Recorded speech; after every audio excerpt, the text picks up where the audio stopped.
Hey Leos, how y'all doing? Welcome. We're going to be doing your general reading here.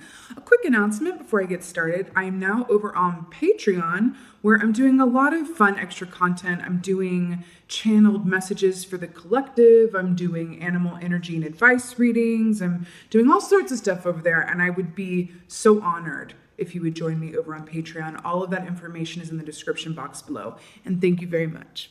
So let's get into your meditation. The first thing that I heard was The Tower of Learning by Rufus Wainwright. The Tower of Learning by Rufus Wainwright.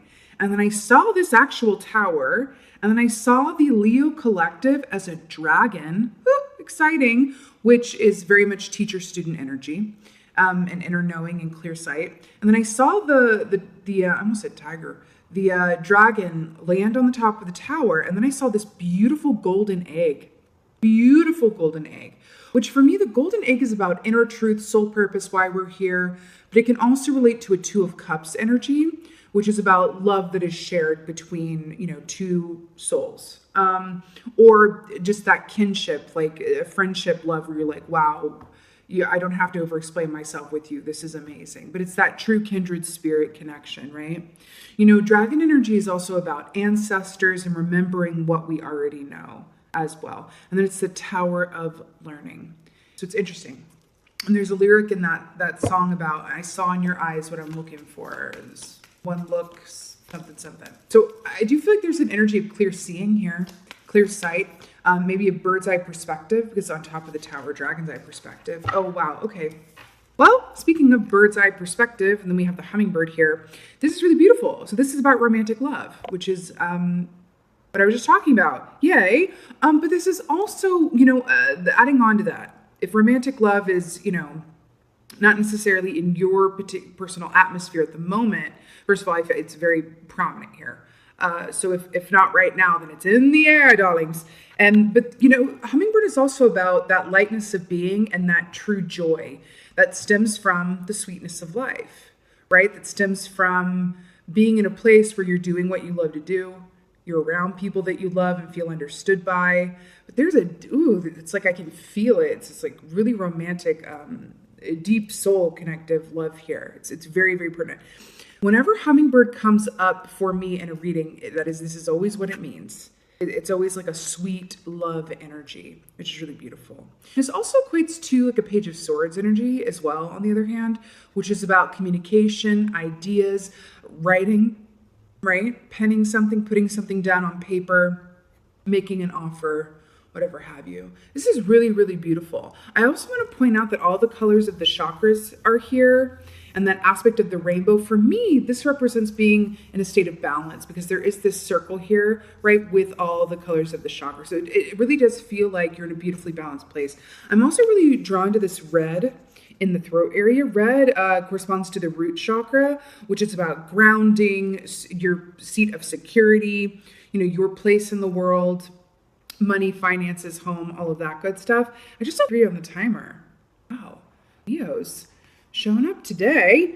But the red in the throat as well, I keep saying it, I feel like there's a good group of y'all that are involved in work that is aligned with what you truly love to do in your soul's purpose. It feels really nice, Leo. It feels very, very nice, actually. All right, let's see what's going on. Thank you, Leo, for this beautifully lovely and light energy.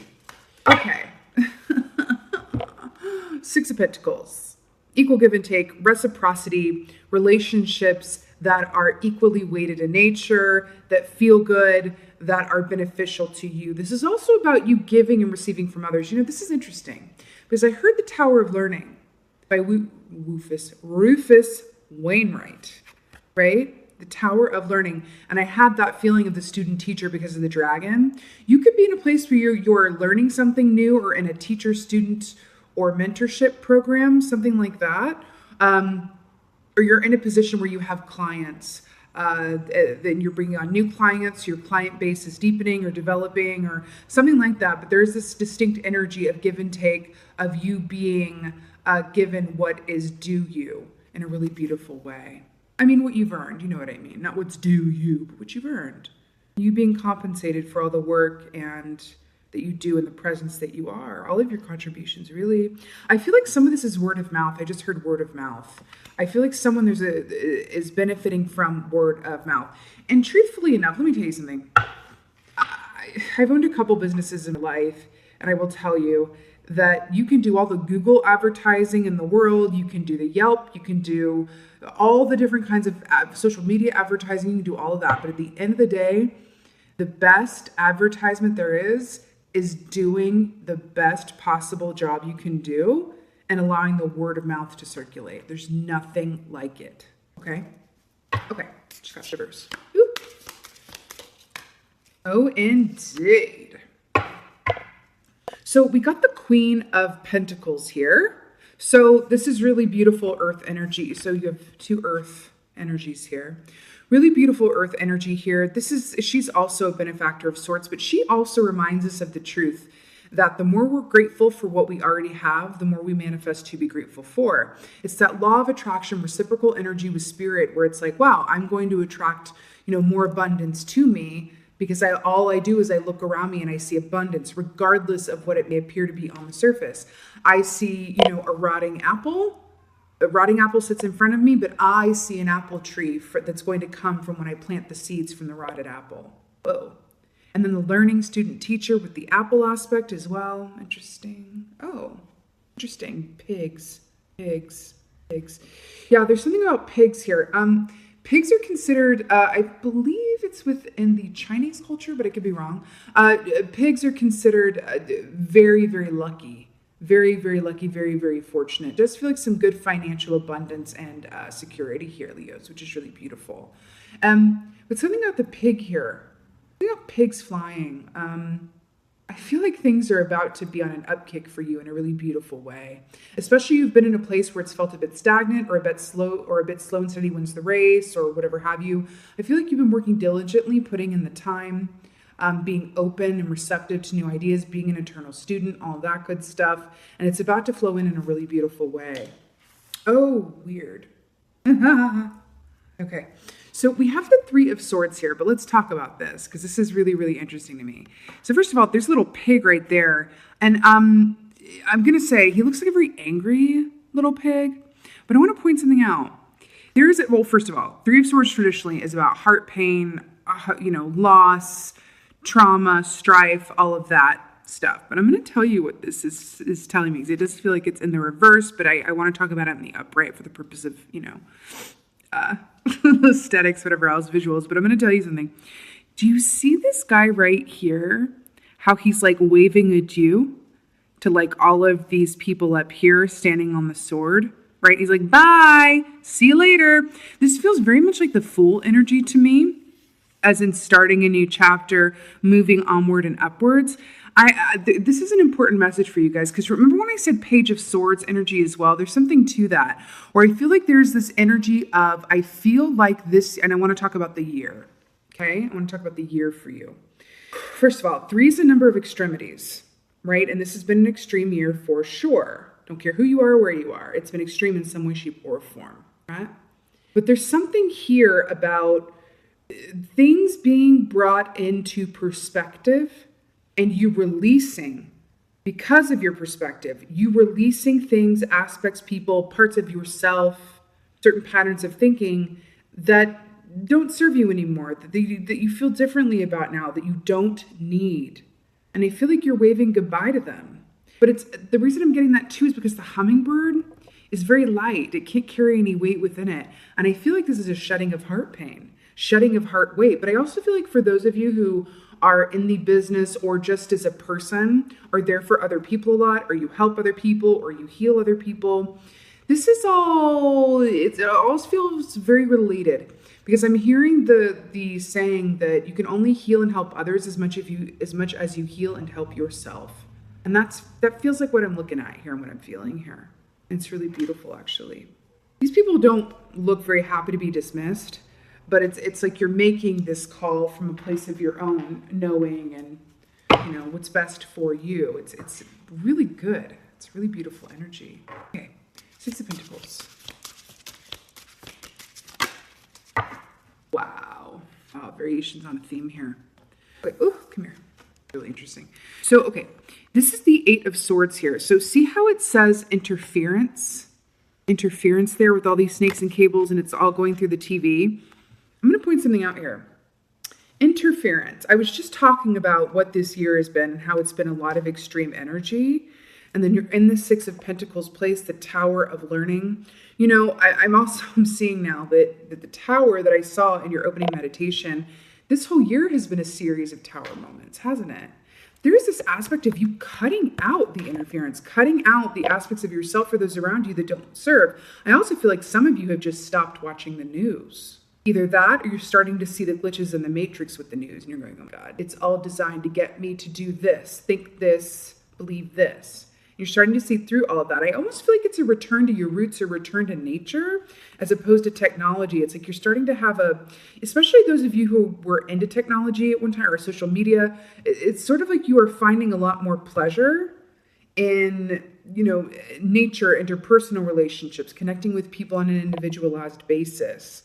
There's something about that. It's like, it's almost as if you've experienced a certain shadow energy of social media and you're like, okay, I'm gonna need a break. Right? You're looking at it differently, seeing it differently. There's something about how you see things. Traditionally, Eight of Swords is about a mental prison, analysis paralysis, right? But it's interesting because it's clarifying the Six of Pentacles, which is about equal give and take, student, teacher, benefactor, right? It feels like you're in a beautiful place of just post-release or in the process of releasing, realigning, reconfiguring, and reformatting. Seems to be the key word. Relearning. Interesting. Okay, Queen of Pentacles. But I can still feel love energy permeating throughout this. I do want to say that they're the greatest love of all, darlings, which is a cliche for a reason, is the love you have for yourself. And I do feel like that is at the heart of this as well. Oh, God. So the Empress is all about self-love, which I'm obsessed with. Her and the Ace of Cups are.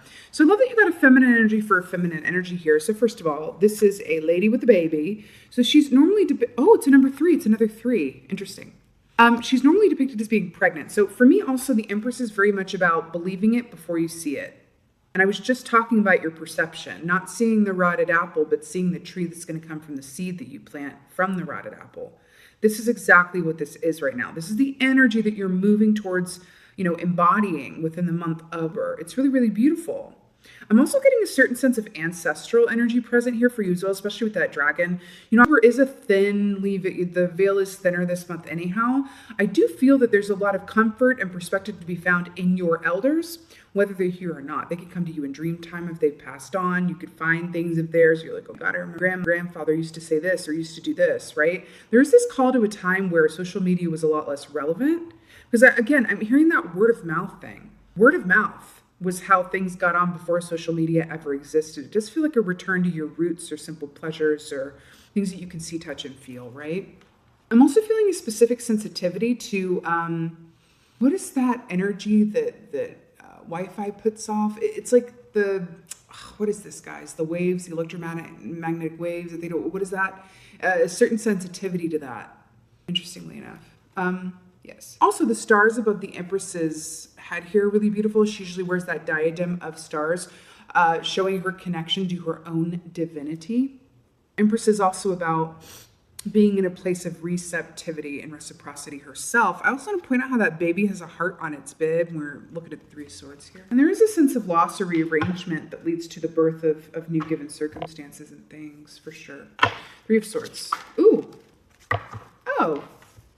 The Mage, the Magician. This is very much what I was saying. The Magician is very much about, being the manifester of your own reality and your own destiny, right?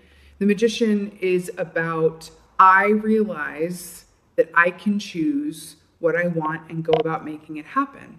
What are the tools that the Magician has at his disposal? What are the tools? A cup, right? Which is about emotions and our intuition. Letting our emotions and our intuition inform us. As a sword, which allows him to communicate ideas and receive truths and face truths and clarity, right? And communicate, right? He also has a pentacle, which grounds him to the earth beneath him and fulfills his sense of his earthly needs as well, and his security, his home, his home base, as it were, from which he can go and prosper because he knows he has the home on lock, right? Then he has the wand, the magician's wand, which he picks up, and it is an extension of his intention. Actually, I feel like that's rather this whole reading too. It's like you are an extension of your own intention for the month of October. And it's yielding a lot of beautiful rewards, really, really beautiful. But I also want to point out, this dude is cutting out aspects of himself or others around him or moving on to something else, moving away, right? And then going and being in his own energy and figuring out, okay, what note? A, E, C, D, right? Figuring out the notes there, figuring out, because he knows that once he does set that intention, that it's going to come to fruition in a 3D context, right? This is really beautiful, Leo. It's really, really beautiful.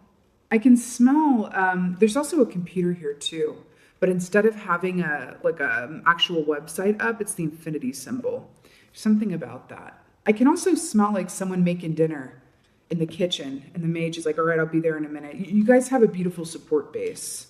Feels really nice. Feels really, really nice, actually. I want to get one of these. But my Leo's here. The Matrix. Okay. The Matrix feels important as well. Doesn't matter if you've never seen the movie, but I'm getting this sense of like the Matrix, follow the white rabbit. I feel like you are seeing things or helping others see the reality outside of the Matrix, a given way of seeing things and doing things, programming, all of that. I feel a distinct energy around that. Ooh. Ancestors. We talked about that. Remember when I said that, elders in your family, whether they've passed on or not, they might be coming through dreams. It makes sense in October too, as the veil is thin, like I said. Grandpa, grandma, and then we have ancestors here. This is really, really, really, really beautiful.